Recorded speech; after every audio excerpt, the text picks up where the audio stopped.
नमस्कार दोस्तों, आप सभी का आपके अपने YouTube channel doctor Nishant Bhatia में बहुत बहुत स्वागत है। आज हम बात करेंगे होम्योपैथिक मेडिसिन आर्सेनिक एल्बम के बारे में, उसके गाइडिंग सिम्टम्स के बारे में। तो चलिए शुरू करते हैं।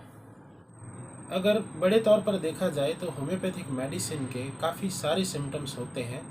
कोई एक सिम्टम नहीं होता है, मल्टीपल सिम्टम्स होते हैं और वह मल्टीपल ऑर्गन्स को कवर करती है।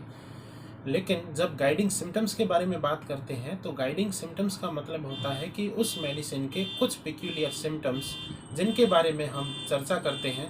जब आर्सेनिक के गाइडिंग सिम्टम्स के बारे में बात करेंगे तो सबसे पहला जो सिम्टम है वो है बर्निंग पेन, यानी कि जलन वाला दर्द। ऐसी कोई भी समस्या हो, चाहे वो इंटरनली हो, चाहे एक्सटर्नली हो, चाहे वो स्किन पर हो, चाहे अंदर के किसी ऑर्गन में हो, अगर पेशेंट को बर्निंग महसूस हो रही है या बर्निंग के साथ में पेन महसूस हो रहा है, यानी कि इन्फ्लामेटरी चेंजेस कहीं पर भी महसूस हो रहे हैं, तो ऐसी कंडीशन में आर्सेनिक एल्बम का बहुत ही अच्छा रोल है।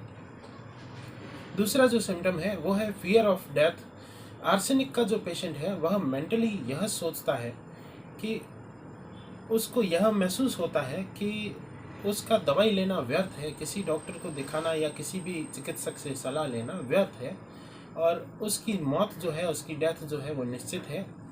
यह पेशेंट जो है काफ़ी हार जाता है, मेंटली वह काफ़ी कॉन्फिडेंस लूज़ कर देता है, उस वजह से यह ऐसा सोचता है। अगर इस प्रकार का पेक्यूलियर सिम्टम मिलता हो, पेशेंट डॉक्टर को दिखाना नहीं चाहता हो, वह कहता हो कि मुझे बस अब मेरी मौत निश्चित है या मुझे मेरी मृत्यु निश्चित है और मैं डॉक्टर को नहीं दिखाऊंगा और मुझे दवाई की कोई ज़रूरत नहीं है।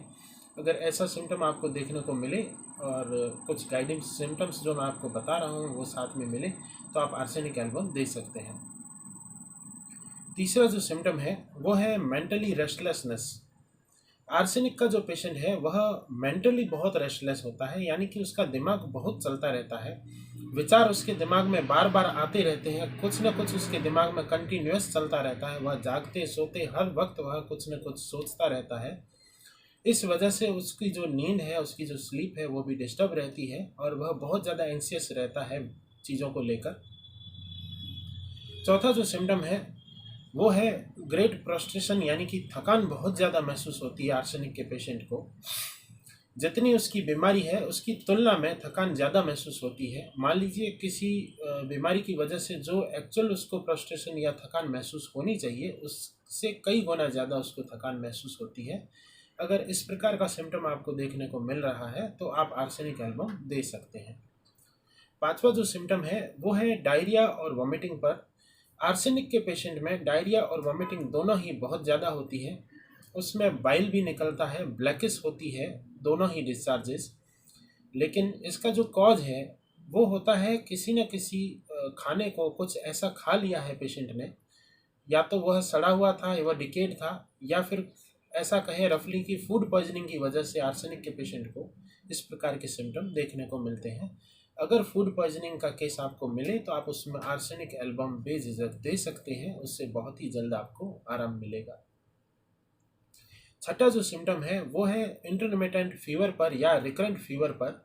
अगर पीरियडिकल कंप्लेन फेस कर रहे हैं आप, या ऐसी कोई फीवर या ऐसी कोई कंप्लेन जो हर साल या कुछ महीनों में आपको रिकरेंट होती हो, तो ऐसी कंडीशन में आप आर्सेनिक एल्बम ले सकते हैं। इंटरमिटेंट फीवर का मतलब है कि जो फीवर बार बार आता हो, कुछ टाइम के लिए ठीक होता हो, फिर दोबारा आता हो, अगर इस प्रकार की कंप्लेन है तो आपको आर्सेनिक एल्बम ट्राई करना चाहिए। सातवां जो सिम्टम है वो है आर्सेनिक के पेशेंट के सारे सिम्टम्स जो है मॉर्निंग में यूँ कहें कि 2 AM पे और 2 PM पे, 2 बजे सुबह के और दोपहर के 2 बजे, दोनों ही वक्त पे अग्रवेट बहुत ज़्यादा होते हैं, उसको बहुत ज़्यादा वह प्रॉब्लमेटिक फील होते हैं।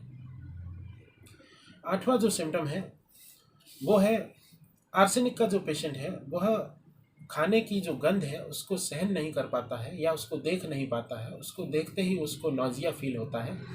या ऐसा कोई पेशेंट आपको मिले जिसमें पेशेंट यह कहता हो कि मुझे खाना देखते ही नौजिया फील होता है, मैं खाना नहीं देख पाता हूँ या खाना खाने की इच्छा नहीं होती है, मुझे देखते ही उल्टी जैसा महसूस होने लगता है। अगर इस प्रकार का सिम्टम है तो आर्सेनिक एल्बम उसके लिए बहुत ही अच्छी दवा है। नौवां जो सिम्टम है वो है अस्थमा पर। अगर पेशेंट को अस्थमा है, सांस लेने में कठिनाई है या ब्रोंकियल अस्थमा का केस है और पेशेंट पिक्यूलियर सिम्टम यह देता है कि उसको सोते वक्त जो है बहुत ज़्यादा सफोकेशन फील होता है और पेशेंट जो है अपने दोनों हाथ एडक्ट करके सोता है, यानी हाथों को समेट कर सोता है, इस प्रकार का सिम्टम है। और सोते वक्त उसको सांस ना आने जैसा महसूस होता हो या सांस लेने में उसको बहुत कठिनाई महसूस हो रही हो, अगर इस प्रकार का सिम्टम है तो आर्सेनिक एल्बम जो है बहुत ही अच्छी मेडिसिन है इस प्रकार के अस्थमा के लिए। 10वां जो सिम्टम है वो स्किन कंप्लेंट्स पर है। आर्सेनिक के पेशेंट में कई प्रकार की स्किन कंप्लेंट्स होती हैं, जैसे कि एक्ने हो गया, पस्ट्यूल हो गया, एक्जिमा हो गया, सोराइसिस हो गया। इन सभी कंप्लेंट्स के लिए आर्सेनिक बहुत ही अच्छी मेडिसिन है। लेकिन जब आर्सेनिक का सिम्टम मैच करे, आर्सेनिक का सिम्टम जो कि जलन वाला है, बर्निंग होती है, बर्निंग पेन महसूस होता हो, साथ ही साथ स्केलिंग होती हो यानी कि चमड़ी उतरती हो, डेड स्किन उतरती हो, यह दोनों सिम्टम मिलते हैं और पेशेंट को गर्म चीज़ से आराम मिलता हो, यानी वह जब भी गर्म पानी उस पर डालेगा या गर्म चीज़ उस पर लगाएगा तो उसको उस जलन में आराम मिलेगा। अगर इस प्रकार का सिम्टम है तो आप आर्सेनिक एल्बम दे सकते हैं। आर्सेनिक का एक और पिक्यूलियर सिम्टम है कि पर्टिकुलर नोज के ऊपर ही पेशेंट को बार बार एक्ने होते हैं। अगर इस प्रकार का सिम्टम है तो आप आर्सेनिक एल्बम दे सकते हैं, जिससे कि यह रिकरेंसी जो है ख़त्म हो जाएगी। पेशेंट को बार बार जो पिंपल्स होते हैं एक्ने पर एक्ने जो नोज़ पे होते हैं बार बार, उस समस्या में काफ़ी रिलीफ मिलेगा। तो ये थे कुछ गाइडिंग सिम्टम्स। अब बात करते हैं आर्सेनिक के जो होल सिम्टम्स के बारे में, या टोटली आर्सेनिक को किस चीज़ से आराम मिलता है और किस चीज़ से उसको कंप्लेंट बढ़ जाती है। आर्सेनिक के पेशेंट को हेड के अलावा बाकी बॉडी पार्ट में हमेशा गर्म चीज़ अप्लाई करने पर उसको आराम मिलता है सभी कंप्लेंट्स में।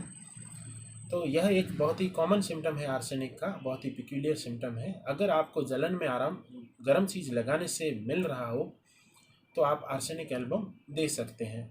आर्सेनिक का जो पेशेंट है उसकी सारी कंप्लेंट्स जो है कोल्ड फूड से, ठंडे खाने से, ठंडी चीज़ों से या ठंडे एक्सपोजर से, कोल्ड एक्सपोजर की वजह से समस्याएं बढ़ जाती हैं। चाहे वो एलर्जिक राइनाइटिस हो, चाहे वो कोल्ड हो, चाहे वो जुकाम हो, चाहे वो किसी भी प्रकार की हेड टू टू कोई भी समस्या हो, जब उसको ठंडी से या ठंडी चीज़ों से अगर वह चीज़ कंप्लेन क्रिएट हुई हो या फिर उससे अग्रवेशन होता हो, बढ़ती हो, तो ऐसी कंडीशन में आप आर्सेनिक एल्बम दे सकते हैं। तो अगर मेरे द्वारा दी गई जानकारी आपको अच्छी लगी हो तो मेरे इस वीडियो को लाइक करिए, शेयर करिए और मेरे इस यूट्यूब चैनल को ज़्यादा से ज़्यादा सब्सक्राइब करिए। धन्यवाद।